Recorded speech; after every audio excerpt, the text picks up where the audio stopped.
All right, let's talk about the new rules of wealth. You ever feel like you're playing a game you just can't win when it comes to money? Well, you're about to find out exactly why that is. And way more importantly, how you can start to flip the script and actually win.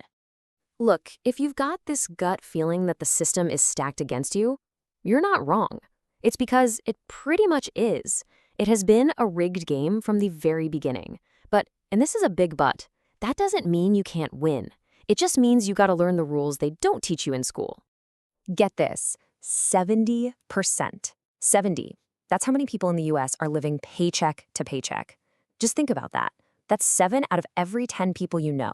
And this isn't some accident or coincidence. No, it's actually a feature, not a bug, of a system designed to keep most of us just treading water. And the core of this whole thing, it's what we call the time trap. It's this broken equation that almost all of us are taught to live by. You trade your time for a paycheck. But here's the problem. Your time is the one thing you can never, ever get back. It's your most precious resource. So if you're trying to build serious wealth, trading that finite resource for a fixed salary, well, that's a game you're pretty much guaranteed to lose in the long run. Okay, so if the game's rigged and you're running out of time, how in the world do you actually get ahead, right? Well, like any good video game, this one has some exploits, some cheat codes, if you will. And for decades, the wealthy have been using two main escalators to just zoom past everyone else taking the stairs. And what are these escalators? It's pretty simple, actually. Number 1, own stocks. Number 2, own real estate. That's it. It's not about stuffing cash under your mattress or just working more hours. It's about owning a piece of the pie, owning a piece of the very system we're all a part of. And here's why this is so powerful. The entire system, we're talking tax laws, government incentives, the whole shebang is basically built to make these two things go up in value. It's designed to help investors. So if all you're doing is saving cash, I hate to say it, but you're falling behind. The system is literally leaving you in the dust. So we've got the what, right? Own stocks, own real estate. Easy enough to say. But the big question is how? How do you actually hop on those escalators, especially if you feel like you're starting from zero? Well, it all boils down to building your own automatic plan. The absolute bedrock of this plan is a simple rule. Pay yourself first. This completely flips traditional budgeting on its head. Most people spend their money and then try to save whatever's left over, right? This is the opposite. You invest for your future first, before you pay a single bill. Think of it this way. The money you earn in the first hour of your workday, that's not for your rent or your phone bill. That money belongs to future you. And if you're wondering if this actually works, check this out. Fidelity did a huge study on 401k millionaires, and they found that, on average, these people became millionaires just by saving and investing about 14% of their income. We're not talking about Wall Street wizards here. These were regular people with regular jobs who just consistently paid themselves first. But, okay, how do you actually stick with it? Because let's be real, willpower is tricky. It comes and goes. The real secret isn't more discipline. It's building a system so you don't need discipline. The key is to remove the choice entirely. You make it automatic. And setting up this system is way simpler than you think. Step 1, set up automatic contributions to your 401k or an IRA. That money comes out before you even see it. Step 2, schedule automatic transfers to your savings or other investment accounts for the exact day you get paid. And step 3, automate all your essential bills. Boom, your whole financial life starts running on autopilot, and you're guaranteed to pay yourself first every single time. Now, I know what some of you might be thinking. 14%? I don't have that kind of money. So let's break it down to something smaller. How about this number? $27.40 a day. Doesn't sound like much, does it? But that tiny amount every single day adds up to 10 grand a year. So the real question is, where is that $27 hiding in your day-to-day life?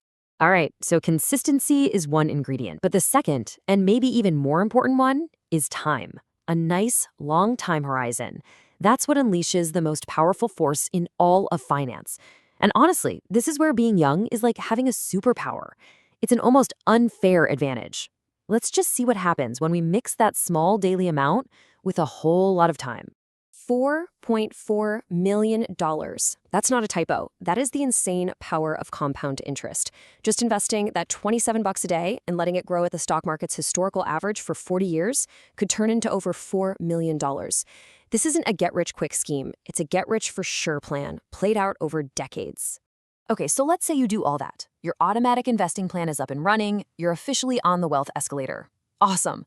But if you want to really, truly supercharge your financial life, there's one more piece to the puzzle, and it's a huge mindset shift. It's what separates the employees from the owners. And it all comes down to this one question. Are you chasing money or are you solving problems? See, if you've spent your life chasing a bigger paycheck, you've actually been playing the game all wrong. Real, lasting wealth doesn't come from chasing money. It flows to people who solve problems. Think about it. Chasing money? That's usually a job. Your income is tied directly to how many hours you can physically work. But solving problems, that often means building a business.